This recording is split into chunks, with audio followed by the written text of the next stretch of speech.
খাকি উর্দির আড়ালে মানবিক মুখ, বাপন দাসের স্বপ্নপূরণের সারথি হল অয়েল ইন্ডিয়া। উত্তরবঙ্গের পরিচিত সমাজসেবী এবং পুলিশকর্মী বাপন দাসের দীর্ঘদিনের স্বপ্ন এবার বাস্তবের রূপ পেল। শনিবার চোপড়ার ধুমডাঙ্গিতে অবস্থিত রাষ্ট্রায়ত্ত সংস্থা অয়েল ইন্ডিয়া লিমিটেডের পক্ষ থেকে একটি নতুন অ্যাম্বুলেন্স তুলে দেওয়া হল বিধাননগর ব্লাড ডোনার ওয়েলফেয়ার সোসাইটির হাতে। এই উদ্যোগের মাধ্যমে গ্রামের প্রান্তিক ও দুস্থ মানুষদের স্বাস্থ্য পরিষেবা আরও সহজলভ্য হবে বলে আশা করা হচ্ছে। বাপন দাস তার পুলিশি কর্তব্যের পাশাপাশি দীর্ঘদিন ধরেই উত্তরবঙ্গের বিভিন্ন এলাকায় সমাজসেবামূলক কাজে যুক্ত। গ্রামে গ্রামে রক্তদান শিবির আয়োজন থেকে শুরু করে মুমূর্ষু রোগীদের ব্লাড ব্যাংকে পৌঁছে দেওয়া সব ক্ষেত্রেই তার সক্রিয় ভূমিকা লক্ষ্য করা যায়। তবে এতদিন নিজস্ব কোনো যাতায়াতের সুব্যবস্থা না থাকায় বাইক নিয়েই বিভিন্ন গ্রামে কাজ চালাতে হতো তাকে। বাপনবাবুর এই নিরলস প্রচেষ্টাকে স্বীকৃতি জানিয়েই অয়েল ইন্ডিয়া কর্তৃপক্ষ এই অ্যাম্বুলেন্সটি তার সংস্থার হাতে তুলে দেওয়ার সিদ্ধান্ত নেয়। অ্যাম্বুলেন্সটি হাতে পেয়ে আবেগপ্রবণ হয়ে পড়েন বাপন দাস। তিনি জানান, এটি আমার অনেক দিনের স্বপ্ন ছিল। ইসলামপুর থেকে শিলিগুড়ি পর্যন্ত বিভিন্ন গ্রামে কাজ করার সময় যাতায়াতের অনেক সমস্যা হতো। অনেক সময় ছোট ছোট ক্লাব প্যান্ডেল করতে পারত না। এখন এই অ্যাম্বুলেন্সেই রক্তদান শিবির পরিচালনা করা যাবে। আমাদের লক্ষ্য আগামী 5 বছরে অন্তত 1 লক্ষ মানুষের কাছে সচেতনতামূলক বার্তা ও পরিষেবা পৌঁছে দেওয়া। কেবলমাত্র অ্যাম্বুলেন্স পরিষেবা নয়, এই গাড়ির মাধ্যমে আরও বেশ কিছু গুরুত্বপূর্ণ কাজ করার পরিকল্পনা নিয়েছে বিধাননগর ব্লাড ডোনার সোসাইটি। এদিনের অনুষ্ঠানে অয়েল ইন্ডিয়া কোম্পানির পদস্থ কর্মকর্তাদের পাশাপাশি উপস্থিত ছিলেন ইসলামপুর ও শিলিগুড়ি মহকুমার বিভিন্ন এলাকার সমাজসেবী ও যুব নেতৃত্ব। অয়েল ইন্ডিয়ার এই উদ্যোগকে সাধুবাদ জানিয়েছেন এলাকার সর্বস্তরের মানুষ। সুপ্রভাত, good morning. My name is Citra Mohan Bora, Executive Director, Pipeline Services, Oil India Limited. Oil India Limited is a national oil company. It's a Maharatna PSU under the Ministry of Petroleum and Natural Gas. Our business is exploration, production, drilling and transportation of crude oil and petroleum products. We are also exploring other energy ventures also.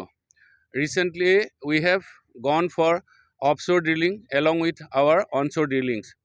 So, at this very moment, under the CSR project of Oil India Limited, we are happy to announce that we are going to hand over one ambulance for the greater cause of the society to the Bidhannagar Welfare Society led by Sri Bapan Das.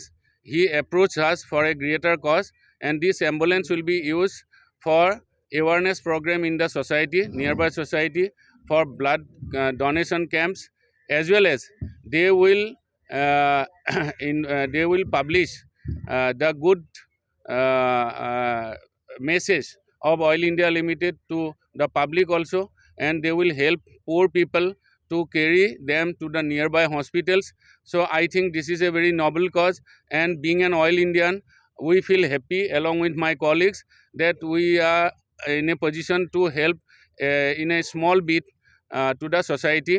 And we thank you Sri Bapan Das and his team for coming up for such a noble cause. And Oil India does such social works in their operational areas, and Oil India is a people's company, and Oil India is doing good for the nation and good for the society.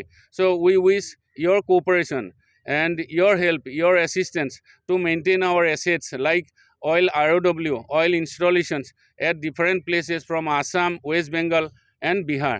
Thank you so much. অ্যাম্বুলেন্সটা ওই স্বপ্নটা হচ্ছে আমি APJ কালাম স্যারের যে বাণীটা, ওখান থেকেই স্বপ্নটা দেখেছিলাম যে ঘুমিয়ে ঘুমিয়ে স্বপ্ন দেখার থেকে যে স্বপ্নটা বাস্তবায়িত হবে সেই স্বপ্ন দেখা ভালো। তো খুব চেষ্টা করেছিলাম যে অনেকের কাছে গিয়েছিলাম যে একটা গাড়ি হোক যেখানে গ্রামে গ্রামে মানুষকে মোটিভেশন করবে, সচেতনতার বার্তা দিবে, সেই সঙ্গে রক্তদান হবে, হেলথ ক্যাম্প হবে। সেই স্বপ্নটা আজকে সার্থক হলো। আমি all India company PSA R8 যে সোনাপুর আছে তাকে অসংখ্য ধন্যবাদ জানাবো। আমাদের GM স্যার অরিন্দম স্যারকে ধন্যবাদ জানাবো। বর্তমান GM স্যার দত্ত স্যারকে ধন্যবাদ জানাবো। আমাদের যে PD sir, executive director sir Vora স্যারকে, তাকেও ধন্যবাদ জানাবো। মানুষের জন্য যে কাজ আমরা করি, আপনারা দেখতে পাচ্ছেন ডান দিক বা দিক ইসলামপুর থেকে শিলিগুড়ি বিভিন্ন জায়গার ছেলে মেয়েরা আমার সঙ্গে কাজ করে। সেই বার্তাটা আরও বাড়ি বাড়ি পৌঁছাবে। আমাদের টার্গেট হচ্ছে আগামী 5 বছরে 1 লক্ষ মানুষের কাছে পৌঁছানো। কোন কোন এরিয়ার এই অ্যাম্বুলেন্সটা এইটা পরিষেবা পাবে? ইসলামপুর থেকে আর শিলিগুড়ি বিভিন্ন গ্রামে এটা যাবে। আর যারা স্বেচ্ছায় রক্তদাতা তাদের জন্য বিনামূল্যে পরিষেবা দেওয়া হবে, মানে তাদের মেডিকেলে নিয়ে যাওয়া, ইসলামপুর হাসপাতাল নিয়ে যাওয়া, ব্লাড দেওয়া, কারণ তারাও তো একজন মানুষের জীবন বাঁচাচ্ছে। তাই স্বেচ্ছায় রক্তদাতাদের জন্য বিনামূল্যে পরিষেবা। কাজ করার কতটা আরো আগ্রহ বাড়বে বলে মনে অনেক করছেন? বেড়ে যাবে। আপনারা দেখছেন এত সকালে সকালে শিলিগুড়ি থেকে সৌমদ্বীপ সন্দীপ ওরা এসছে, ইসলামপুর থেকে রাজা আনসাদ ওরা এসছে, লক্ষ্মীপুর থেকে রাজা এসছে, অনেক কাজ হবে।